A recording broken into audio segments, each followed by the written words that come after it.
उम्र बढ़ने के साथ ही हमारी मसल्स नेचुरली कमज़ोर होने लगती हैं और ये प्रोसेस 40 की उम्र के बाद शुरू होकर 70 की उम्र तक तेज़ी से बढ़ती जाती है। डॉक्टरी भाषा में इसे सार्कोपीनिया कहा जाता है। अगर इसे समय पर कंट्रोल ना किया जाए, ध्यान न रखा जाए, तो उसका सीधा असर आपकी ओवरऑल हेल्थ पर पड़ता है, क्योंकि स्ट्रॉन्ग मसल्स ही आपके शरीर का सुरक्षा कवच होता है।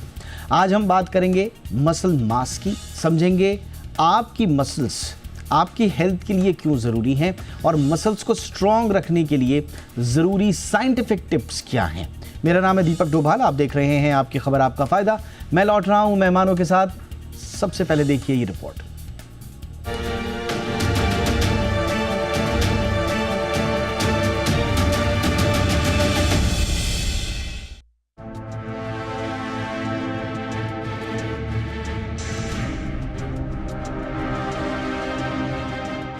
आज का समय सुविधाओं से भरा है।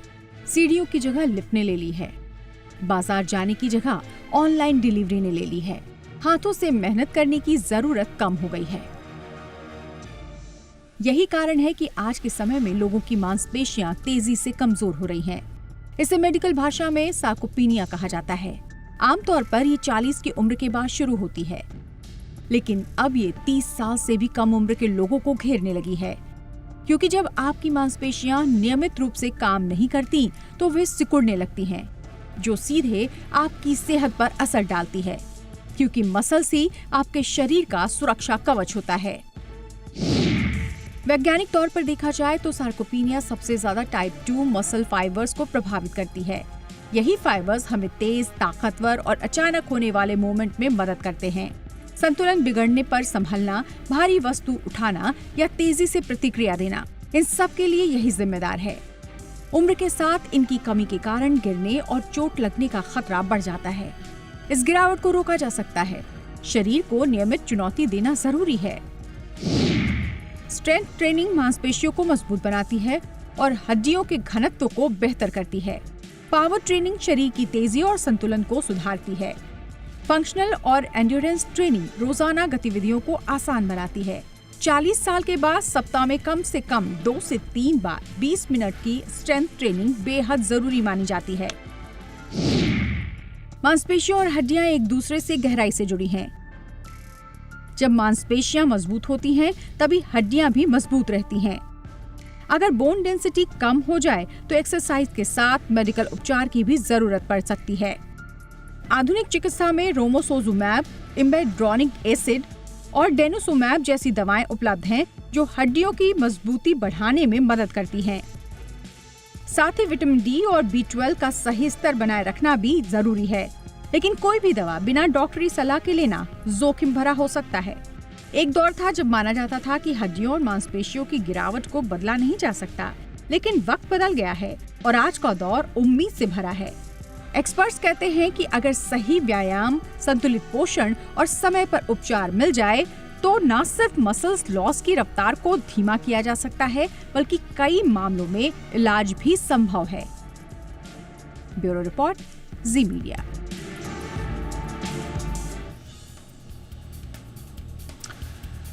स्वागत करते हैं आज के खास मेहमानों का। डॉक्टर राजू वैश्य हमारे साथ जुड़ चुके हैं, senior orthopaedic, Indraprastha Apollo hospital से। गुड इवनिंग सर, बहुत बहुत स्वागत है डॉक्टर वैश्य आपका हमारे शो पे।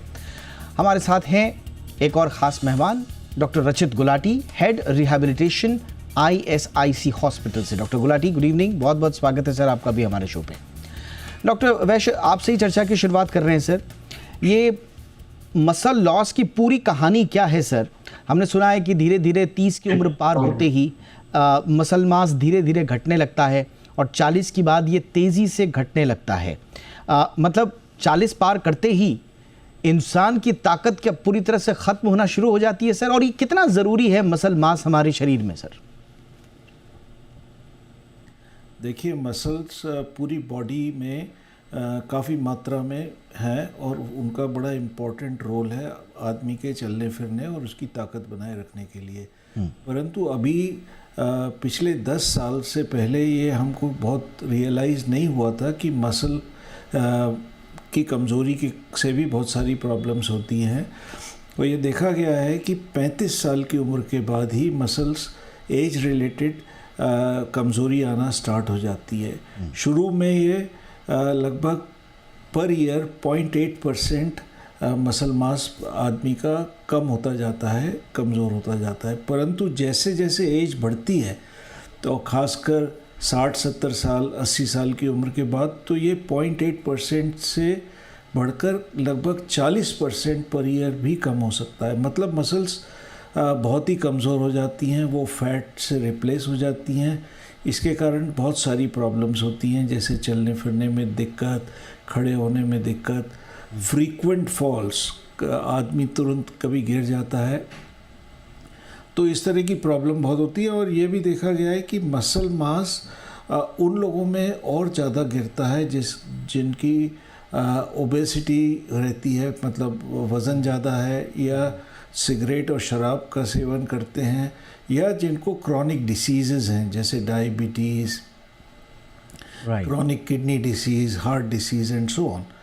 तो मसल्स का बहुत इम्पोर्टेंट रोल है। डॉक्टर वैश्य, मैं थोड़ा सा पूछना चाहूँगा सर आपसे कि जो मसल मास होता है अगर ये धीरे धीरे कम हो रहा है तो जिसको कहते हैं ना कि भाई झुर्रियाँ पड़ जाना या बुढ़ापा जल्दी झलकने लगना, उम्र 40-45 की है लेकिन इंसान 50-55 यहाँ तक कि उससे भी उम्र दराज लगने लगता है, तो इसका भी कैसे आप दिखते हो, शरीर पे झुर्रियाँ पड़ रही हैं, बुढ़ापा छा रहा है, क्या इसका भी संबंध मसल मास से होता है सर? नहीं, स्किन की झुर्रियाँ तो नॉर्मली स्किन लैक्सिटी के कारण से होता है। अच्छा। न कि मसल के मास कम होने की वजह से। ओके। मसल मास कम होने की वजह से जो मैंने प्रॉब्लम आपको बताई पहले, चलने फिरने में दिक्कत, खड़े होने में दिक्कत, बैठकर उठने में दिक्कत, फ्रीक्वेंट फॉल्स, और कई बार ये मसल मास जो है वो ऑस्टियोपोरोसिस से भी रिलेटेड रहता है, मतलब हड्डियाँ भी कमज़ोर हो रही है, मांसपेशियाँ। तो जरा से फॉल से आदमी को एक मेजर ऑस्टियोपोरोटिक फ्रैक्चर भी हो सकता है। ओके, तो ये यानी कि क्लियर है कि जो झुर्रियाँ पड़ने की जो पूरी कहानी है वो दरअसल आपके स्किन से रिलेटेड है, और ये जो मसल मास का है ओवरऑल ये आपकी टोटल स्ट्रेंथ से रिलेटेड है, जो आपको which keep you moving, which keep you going. तो इसीलिए आपने सडन लोगों का गिर जाना, अचानक से इम्बैलेंसेस हो जाना, ये आपने देखा होगा। तो ये बड़ा इंपॉर्टेंट है इसको समझना बुनियादी रूप में। अब बहुत ही इंपॉर्टेंट ये भी समझना है कि मसल मास अगर आपका लूज़ हो रहा है बहुत तेज़ी से डॉक्टर रचित गुलाटी, और हल्की फुल्की चोट लग जाती है, उन चोट की रिकवरीज में कितना इंपॉर्टेंट होता है, नंबर 1। नंबर 2, एक हेल्दी लाइफस्टाइल को, ओवरऑल क्वालिटी ऑफ लाइफ जिसे कहा जाता है, एक हेल्दी क्वालिटी ऑफ लाइफ के लिए मसल मास कैसे रिलेटेड है सर एक दूसरे से? देखिए, मसल मास की जहां तक बात है, मसल सिर्फ एक ऐसा ऑर्गन नहीं है जो हमारे मस्कुलोस्केलेटल सिस्टम यानी हमारी हड्डियां, हमारे जोड़े, हमारे घुटने, हमारी कमर के लिए मददगार साबित होता है। वो तो होता ही है, हम सब जानते हैं कि अगर हमारे मसल स्ट्रॉन्ग रहेंगे तो हमारा कमर में दर्द, कंधे में दर्द, कूल्हे में दर्द, घुटने में दर्द होने की शिकायतें काफी हद तक कम हो सकती हैं। पर उसके साथ साथ मसल एक बहुत ही महत्वपूर्ण मेटाबॉलिक ऑर्गन भी है। मसल मास जब बॉडी में बनता है तो एंटी इंफ्लामेटरी यानी शरीर में जलन कम करने के कुछ पदार्थ या केमिकल्स मसल सिक्रीट करते हैं, जिसको हम मायोकाइंस बोलते हैं। वो इन टर्न हमारे शुगर स्पाइक्स को कंट्रोल में रखते हैं। तो ऐसा देखा गया है कि जिन लोगों को डायबिटीज है या मधुमेह का रोग है, उनमें अगर हम स्ट्रेंथ ट्रेनिंग करें या हम मसल मास डेवलप करें तो उनका HbA1c कम होने लगता है, उनके शुगर स्पाइक्स कम होने लगते हैं। जिनको हाइपरटेंशन या हाई बीपी की शिकायत है, कोलेस्ट्रॉल ट्राइग्लिसराइड बढ़े रहने की शिकायत है, थायराइड के रोग हैं, ऑटो इम्यूनिटी जैसे रूमेटॉइड आर्थराइटिस इत्यादि के जो रोग हैं, इसमें भी मसल मास का भरपूर योगदान रहता है। 10 इन टर्न अगर हम लोग मसल मास नहीं अपना डेवलप करें, स्ट्रेंथ ट्रेनिंग ठीक ठाक नहीं करें, तो शरीर के अंदर फैट की मात्रा बढ़ जाती है, यानी फैट मास बढ़ जाता है, जो कि एडिपोकाइंस रिलीज करते लगते हैं केमिकल जो कि जलन को या इन्फ्लेमेशन को बढ़ाते हैं। तो at the end of the day अगर हमारे शरीर में इन्फ्लेमेशन कंट्रोल में रहेगी तो हमारा मेटाबॉलिज्म कंट्रोल में रहेगा, सारे के सारे organ system right from brain में कॉग्निशन से लेके, आपने देखा होगा एक एज के बाद लोग भूलने लगते हैं, उनके अंदर कॉग्निटिव डिक्लाइन होने लगता है, वहां से लेके हड्डियों का रोग बोले, गैस्ट्रिक रोग बोले, पाचन शक्ति बोले, इन सब के अंदर केमिकल्स का जो रोल है वो बहुत इंपॉर्टेंट रहता है, जो कि मसल मास डेवलप करने से एंटी इंफ्लेमेटरी केमिकल्स रिलीज होते हैं। जी। इसीलिए मसल डेवलप करना सिर्फ हमारे मस्कुलोस्केलेटल या हड्डियों के लिए ही महत्वपूर्ण नहीं है, बल्कि ओवरऑल पूरे के पूरे शरीर की प्रॉपर फंक्शनिंग के लिए बहुत ये बहुत जरूरी है बहुत कि हम महत्वपूर्ण आपने strength बात बोली कि ओवरऑल हेल्थ और ओवरऑल शरीर की फंक्शनिंग के लिए मसल्स पर ध्यान देना इसीलिए बहुत ज़रूरी है। अब सवाल ये उठता है कि मसल्स पर ध्यान कैसे दें। 2-3 तरीके लोग इसके लिए अपनाते हैं, उनके बारे में ही अब अगला सवाल मेरा रहेगा और इसके लिए मैं स्वागत कर रहा हूँ डॉक्टर जी विजया राघवन जी का, senior spine surgeon MGM health care हमारे साथ जुड़ रहे हैं अभी कुछ देर में। लेकिन डॉक्टर राजू वैश्य सर, आपके पास ही आ रहा हूँ सर। कई लोग मानते हैं कि मसल लॉस से बचने के लिए, या मसल लॉस तो एक नेचुरल फिनोमेना है, लेकिन उसकी प्रोसेस को स्लो करने के लिए कई लोग बोलते हैं कि भाई खाना अच्छा खाइए, फिर कई लोग बोलते हैं कि भाई आप लोग वॉक कीजिए, हल्की फुल्की एक्सरसाइज कीजिए, आप एक्टिव रहिए। जबकि कुछ लोग और कुछ विशेषज्ञ मानते हैं कि छोटा मोटा डाइट, हल्की फुल्की एक्सरसाइज से काम नहीं होगा, बल्कि आपको स्ट्रेंथ ट्रेनिंग में, वो भी पर्टिकुलरली 40 साल की उम्र के बाद आना बहुत ज़रूरी होगा, अदरवाइज फ़ायदा नहीं होगा। तो सर, मसल मास को, प्रोसेस को स्लो करने के लिए या उसको स्टेबल रखने के लिए क्या चीज़ें अनिवार्य हैं?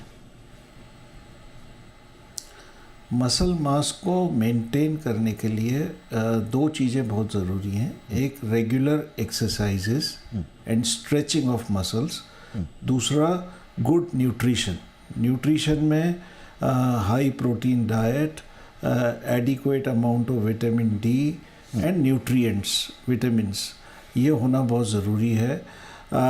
ये ज़रूरी नहीं है खासकर एजेड लोगों के लिए कि वो कोई जिम में जाएं एक्सरसाइज करने। घर में सिंपल एक्सरसाइज जैसे काफ पुशअप्स और थोड़ी वेट रेजिस्टेंस के अगेंस्ट एक्सरसाइज, जो कि बैठे बैठे भी हो सकती हैं, लेटे भी हो सकती हैं, वो करें। अभी हमने एक स्टडी पब्लिश की है रिसेंटली, जिसके अंदर हमने ये देखा है कि simple sitting push-up exercises and calf stretching actually can reduce blood sugar and can control diabetes or sometimes prevent diabetes. Okay. तो इसका बहुत इम्पॉर्टेंट रोल है। अगर आपकी मसल स्ट्रॉन्ग है तो आपका ओवरऑल क्वालिटी ऑफ लाइफ बहुत अच्छी रहती है। ओवरऑल मोर्टेलिटी, मतलब आपके मरने की जो इंसिडेंस है या प्रोबेबिलिटी है वो काफ़ी कम हो जाती है। कई बीमारियों से आप बच सकते हैं। तो muscle health is very very important. Absolutely sir. अब सवाल ये है कि मसल हेल्थ के बारे में पड़ताल कैसे करें, उसको पहचानें कैसे? बहुत क्विकली डॉक्टर गुलाटी आपके पास आ रहा हूँ सर। कैसे मैं पता कर सकता हूँ कि मेरी मसल मास कितना है, वो ठीक है नहीं है? जो लोग रेगुलर जिम जाते हैं, एक्टिव रहते हैं, उनके पास तरह तरह के स्क्रीनिंग के माध्यम भी होते हैं सर, लेकिन एक कॉमन मैन के लिए थोड़ा सा समझाएं। देखिए, हमारे सबके घर में इंच टेप होता है, मेजरिंग टेप होता है। हम उससे अपने थाइज और आर्म्स के सरकमफेरेंसेस को चेक कर सकते हैं, जिससे देख सकते हैं हमारा मसल मास कैसा है। अच्छा। चले गए वो दिन जब सिंपल वेइंग स्केल्स मिलते थे, जिसपे हम खड़े होते थे और कितने किलोग्राम में हमारा वजन है वो बता दिया जाता था। आजकल मार्केट में स्मार्ट स्केल्स उपलब्ध हैं, अलग अलग कंपनीज के आते हैं and they are not at all that pricey. सबकी पॉकेट में आ जाते हैं स्मार्ट स्केल्स, जो कि एक्चुअली हमको बताते हैं कि हमारी बॉडी में जो वेट है, वो वेट के कंपोनेंट क्या क्या है। अच्छा। फैट वेट कितना है, मसल मास कितना है, वाटर वेट कितना है, विसरल फैट कितना है, यानी हमारे पेट के आसपास फैट कितना है, जो कि एक प्रिडिक्टर होता है हार्ट डिजीज का भी आगे जाके। तो आप जरूर स्मार्ट स्केल्स में इन्वेस्ट कर सकते हैं, जो कि ज्यादा कॉस्टली नहीं होते। और अगर आप ट्रेनिंग कर रहे हैं और आप ये देखना चाह रहे हैं कि उस ट्रेनिंग से आपका कैसा मस्कुलेचर इंप्रूव हो रहा है, तो जो काफ के जो मसल्स होते हैं, पिंडलियों के मसल्स होते हैं, जांघों के मसल्स होते हैं, हमारे जो बाइसेप्स होते हैं, आप वहां पे सीरियली इंच टेप या मेजरिंग टेप से मेजरमेंट कर सकते हैं और देख सकते हैं कि वो कितना इंप्रूव हो रहा है। पर इसके साथ साथ बहुत जरूरी है कि आप अपना वेस्ट हिप सर्कमफेरेंस भी देखिए। आप अपने पेट के अराउंड और अपने बटक्स के अराउंड सर्कमफेरेंस को भी देखिए, क्योंकि वो मास, आपका फैट मास कम जाना चाहिए और आपका मसल मास धीरे धीरे ऊपर जाना चाहिए। तो ये 2 सिंपल तरीके होते हैं जिससे हम हिसाब लगाते हैं क्या मसल जो आपने मास है स्मार्ट body के। स्केल बताई सर, उस वो क्या कोई ऐप होते हैं, कोई डिवाइसेस होते हैं, क्या होती हैं सर? एब्सोल्युटली, वो डिवाइसेस होते हैं जो कि कनेक्टेड टू हमारे मोबाइल के ऐप होते हैं। सिंपल आपको उसके ऊपर खड़ा होना है, किसी एक कंपोनेंट को पकड़ना है और आपका पूरा का पूरा डेटा निकल के आपके फोन के अंदर आ जाएगा। उससे आप ट्रैकिंग कर सकते हैं। ये इजीली अवेलेबल है, सारे के सारे क्विक कॉमर्स में भी अवेलेबल है। और हम सब पेशेंट्स को यही बोलते हैं कि अगर आप स्ट्रेंथ ट्रेनिंग कर रहे हैं या करना चाहते हैं, जरूर स्मार्ट स्किल्स में इन्वेस्ट कीजिए। वो आपके इंटीग्रेट हो जाते हैं आपके मोबाइल के ऐप के साथ भी, आप रियल टाइम भी देख और उसका क्या गणित है सर, जो आपने बताया इंच टेप से आप सरकमफेरेंस अगर आप नाप रहे हैं, तो उसका कोई गणित होता है सर? देखिए, एग्जैक्टली उसका कोई गणित नहीं होता, उसमें आप एक ट्रेंड मालूम कर सकते हैं अच्छा, ओके। कि हमारा मसल मास कितना बढ़ रहा है, कितना घट रहा है। Because at the end of the day हम चाहते हैं कि जो मसल्स हमारी बॉडी यूटिलाइज कर रही है, जैसे थाइस के मसल्स हैं या लेग्स के मसल हैं या आर्म्स के मसल हैं, ये वाले मसल हमारे बढ़ने चाहिए, क्योंकि यही प्रिडिक्टर्स होते हैं आगे जाके vitality. Right, all right sir. एक छोटे से ब्रेक के लिए रुक जाते हैं। ब्रेक के उस पार भी इसी तरह के बुनियादी कुछ और सवाल हमारे पास बने हुए हैं। मसल और बोन का संबंध क्या है, उसके लिए कई लोग फंक्शनल ट्रेनिंग, कई लोग एंड्योरेंस ट्रेनिंग, इन सब की बात भी करते हैं। जो लोग ऑलरेडी पहले से जिम जाते हैं, रनिंग करते हैं या फिर फिजिकल एक्टिविटीज़ करते हैं, उनके लिए तो सब ठीक रहता है, उनको थोड़ा सा आइडिया भी रहता है।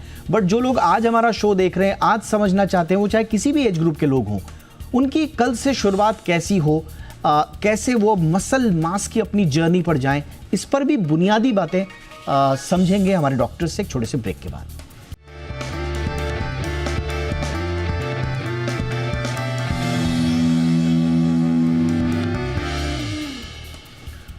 ब्रेक के बाद आपका स्वागत है। खास मेहमान doctor G Vijaya Raghavan, senior spine surgeon, MGM health care, हमारे साथ जुड़ चुके हैं। और हमारे साथ डॉक्टर वैश्य और डॉक्टर गुलाटी ऑलरेडी मौजूद हैं। चर्चा की अब थोड़ा सा आगे बढ़ाते हुए डॉक्टर विजय राघवन आपके पास आ रहे हैं। सर, थोड़ा ये बताइए सर, हमने बुनियादी चीज़ें तो समझ ली हैं, मसल मास की और उसकी ज़रूरत की और उसकी अहमियत की। थोड़ा हमें ये बताइए सर कि अगर आज इस अहमियत को समझते हुए कल से मसल मास की अवेयरनेस की जर्नी में कोई ऐसा व्यक्ति जा रहा है जिसने आज तक इस पर ध्यान ना दिया हो, तो उसे क्या करना चाहिए सर? बुनियादी बातें बताइए। ऐसे ऑलरेडी डिस्कस हुआ है, एक्सरसाइज शुरू करना चाहिए था। बट क्या होता है आजकल, जो फिजिकल एक्टिविटी बिल्कुल नहीं है ना, तो अचानक एक्सरसाइज तुरंत शुरू करना नहीं होता है, तो ग्रेजुअली शुरू करना होता है। हम वीकेंड वॉरियर कहते हैं। तो दिन में, हफ्ते में 5 दिन बिल्कुल फिजिकल एक्टिविटी नहीं है, मोस्टली डेस्क जॉब में रहते हैं, सिटिंग जॉब में रहते हैं। बट सैटरडे संडेज एक क्रिकेट मैच में चले जाते हैं, जिम अचानक चले जाता है। इसमें क्या होता है, मसल में अचानक एक्सरसाइज करने में क्रैम्प्स हो जाता है। So thing should start gradually. तो शुरुआत में हम वॉकिंग शुरू कर सकते हैं। दिन में at least 30 minutes of walking is good to start with. And थोड़ा थोड़ा स्ट्रेचेस शुरू कर सकती है और 15,000 steps per day is good. तो first step is walking and muscle stretches, warm up होना चाहिए। उसके बाद फिर एक एक करके मसल स्ट्रेंथनिंग एक्सरसाइज में हम कॉन्सेंट्रेट कर सकते हैं। एब्सोल्युटली।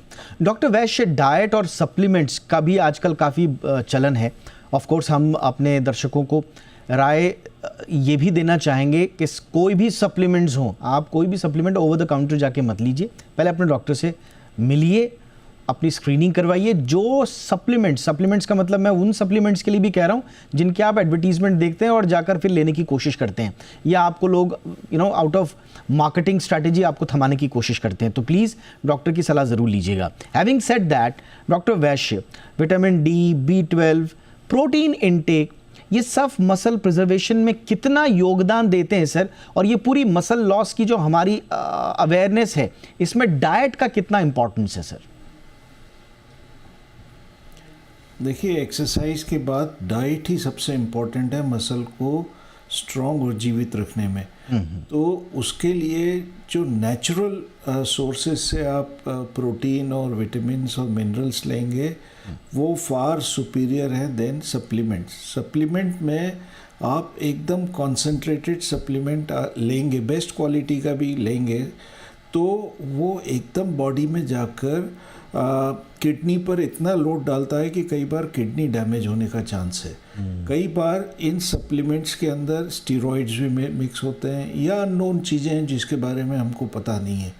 कई बार हेवी मेटल्स रहते हैं जिससे कि शरीर को नुकसान होता है। तो मेरी सलाह है जहाँ तक संभव हो नेचुरल सोर्सेज से आदमी को प्रोटीन, मिनरल्स और विटामिन्स लेने चाहिए rather than relying on supplement. तो नेचुरल सोर्सेज बहुत सारे हैं, जैसे 70% पॉपुलेशन इंडिया की वेजिटेरियन है, तो इसका मतलब ये नहीं है कि वो लोग प्रोटीन नहीं ले सकते। उनके लिए प्रोटीन का सोर्स है दाल से related all products, then dry fruits are good source, then fruits, vegetables, and lots of things can be taken, milk products, जिससे कि आपको एडिक्वेट अमाउंट ऑफ प्रोटीन मिल सकता है। Right sir. तो ये डाइट का आपका इम्पोर्टेंस हो गया, और उसके सोर्स खास तौर से जिनके दिमाग में रहता है कि भाई हम तो वेजिटेरियन हैं, हमको क्या, तो उनके लिए भी सर ने बहुत अच्छे ऑप्शंस बता दिए। डॉक्टर रचित गुलाटी, उन लोगों के लिए थोड़ा सा समझाएं सर जो कि 40 की उम्र के बाद, क्योंकि असली जो संकट शुरू होता है मसल लॉस का वो 40 के बाद शुरू होता है। तो 40 के बाद जिनको अब ये समझ में आया कि भाई हमको तो शुरू कर देना चाहिए था, लेकिन कोई बात नहीं, 40 के बाद शुरू कर रहे हैं, लेकिन सिर्फ नॉर्मल वॉक करते हैं 30-35 मिनट की, 45 मिनट की, क्या उनके लिए सामान्य सी वॉक पर्याप्त है सर? देखिए, वॉकिंग एक इम्पॉर्टेंट एक्सरसाइज है हमारे कार्डियो रेस्पिरेटरी सिस्टम के लिए। वॉकिंग करने की वजह से हमारा दिल हेल्दी रहता है, नो डाउट अबाउट इट। हमारा कार्डियो रेस्पिरेटरी सिस्टम सुचारू रूप से चलता है। पर मसल्स तभी डेवलप होते हैं जब मसल्स पे रेजिस्टेंस दी जाती है। ओके। डॉक्टर साहब ने जैसे डाइट के बारे में बोला, 1.2 to 1.5 ग्राम पर केजी बॉडी वेट प्रोटीन लेना बहुत ज्यादा जरूरी है, पर उसके साथ साथ महत्वपूर्ण है कि हम मसल्स के ऊपर लोड दें या रेजिस्टेंस दें। सिंपल एक्सरसाइजेस लाइक एक सिंपल चेयर पे सिट टू स्टैंड, जिसे हम हाफ स्क्वाट्स भी बोलते हैं, वॉल पुशअप्स, रेजिस्टेंस बैंड्स के साथ एक्सरसाइजेस, आजकल थेरा बैंड्स इजीली अवेलेबल होते हैं जिसे हम यूज कर सकते हैं, लो वेट्स के साथ एक्सरसाइजेस। आप मसल्स को जितना रेजिस्टेंस देंगे उतना ब्लड फ्लो मसल्स के ऊपर होएगा, उतने ही सेल्स अपने डिवाइड होंगे मसल्स के, या सेल्स अपना साइज इंक्रीज करेंगे, जिससे आपका मसल मास बढ़ेगा। खुशी की बात यह है कि हमारे शरीर में मरते दम तक ये क्षमता है कि हम हमारे मसल मास को बढ़ा सकें। तो कोई अगर 40 का ही नहीं, अगर 70 साल की उम्र में भी स्टार्ट करना चाहता है ट्रेनिंग और मसल बढ़ाना चाहता है, दैट इज अलाउड। तो उसके लिए भी अभी लेट नहीं हुई है। बहुत इंपॉर्टेंट बात बोली डॉक्टर साहब आपने, thank you so much for this input. Doctor Vijay Raghavan, बहुत क्विकली आपके पास आ रहा हूं सर, आगे चलकर बुढ़ापे में हम उन चीज़ों को फेस ना करें, उसके लिए कितना ज़रूरी है कि हम आज, चाहे 40 पे हैं, 45 पे हैं, 35 पे हैं, 50 या 55, कितना ज़रूरी है कि आज हम अवेयरनेस लेकर आए मसल मास के बारे में? Quickly sir. ऐसा ऑर्थोपेडिशियन, स्पाइन सर्जन हम जो देखते हैं 70-60s में, आपने सुना होगा ऑस्टियोपोरोटिक फ्रैक्चर्स, जो हड्डी कमजोर होने का जो फ्रैक्चर्स है, तो वो अवॉइड करने के लिए भी ये जो मांसपेशियों का ताकत बढ़ाना बहुत बहुत जरूरी है। जितना जल्दी शुरू कर रहे हैं मांसपेशियों का ताकत अच्छा रहेगा, और उनका बैलेंस अच्छा रहेगा, वो गिरने का डर भी कम रहता है और ऑस्टियोपोरोटिक फ्रैक्चर्स भी प्रिवेंट कर सकते हैं। राइट। तो अगर आपको ओल्ड एज में अपना जीवन सुरक्षित चाहिए और क्वालिटी ऑफ लाइफ बेटर चाहिए तो प्लीज आज से अपनी मसल, बोन और ओवरऑल हेल्थ पर ध्यान देना शुरू कर दीजिए। थैंक यू सो मच आप तीनों का वक्त निकालने के लिए। Doctor Rachit Gulati, thank you so much sir. Doctor G Vijay Raghavan, thank you so much sir for your time. बहुत बहुत शुक्रिया डॉक्टर राजू वैश्य सर आपके समय के लिए। शो में इतना ही, अपना ध्यान रखिए, नमस्कार।